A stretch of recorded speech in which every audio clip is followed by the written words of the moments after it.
গোবিন্দগঞ্জে online জুয়া ও casino পরিচালনার অভিযোগে এক যুবককে গ্রেপ্তার করেছে আইনশৃঙ্খলা বাহিনী।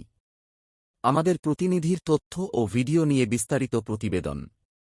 গাইবান্ধার গোবিন্দগঞ্জ উপজেলায় অনলাইন জুয়া ও ক্যাসিনো পরিচালনার অভিযোগে আব্দুর রাজ্জাক নামে এক ব্যক্তিকে গ্রেপ্তার করেছে পুলিশ। রোববার ভোরে জেলা গোয়েন্দা পুলিশ ও গোবিন্দগঞ্জ থানা পুলিশের একটি যৌথ দল উপজেলার শাখাহার ইউনিয়নের খারিতা গ্রামে অভিযান চালিয়ে তাকে আটক করে। তিনি ওই গ্রামের নুরুন্নবীর ছেলে। পুলিশের দাবি, আব্দুর রাজ্জাক দীর্ঘদিন ধরে অনলাইন জুয়ার একটি চক্র পরিচালনা করে আসছিলেন। আটকের পর তার স্বজন ও স্থানীয় কয়েকজন ব্যক্তি পুলিশের কাজে বাধা দেন এবং তাকে ছিনিয়ে নেওয়ার চেষ্টা করেন।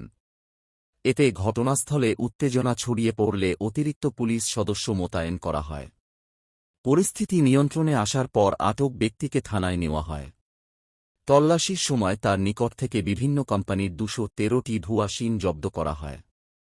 এছাড়াও তার ব্যবহৃত মোবাইল ফোনে অনলাইন জুয়া পরিচালনার সঙ্গে সংশ্লিষ্ট বিভিন্ন তথ্য ও অ্যাপ পাওয়া গেছে বলে দাবি করেছে আইনশৃঙ্খলা বাহিনী।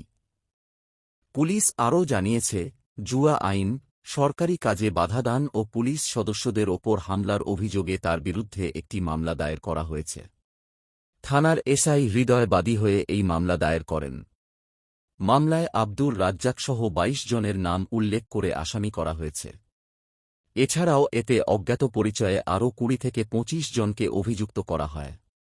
গোবিন্দগঞ্জ থানার ওসি তদন্ত স্বপন কুমার সরকার এ তথ্য নিশ্চিত করেন। তিনি জানান, আটক আব্দুর রাজ্জাককে জেলা কারাগারে পাঠানোর আবেদনসহ বিকালে গোবিন্দগঞ্জ সিনিয়র জুডিশিয়াল ম্যাজিস্ট্রেট আদালতে উপস্থিত করা হয়। বিচারক এস এন গালিব হাসান আবেদনের শুনানি শেষে তাকে জেলা কারাগারে পাঠানোর নির্দেশ দেন।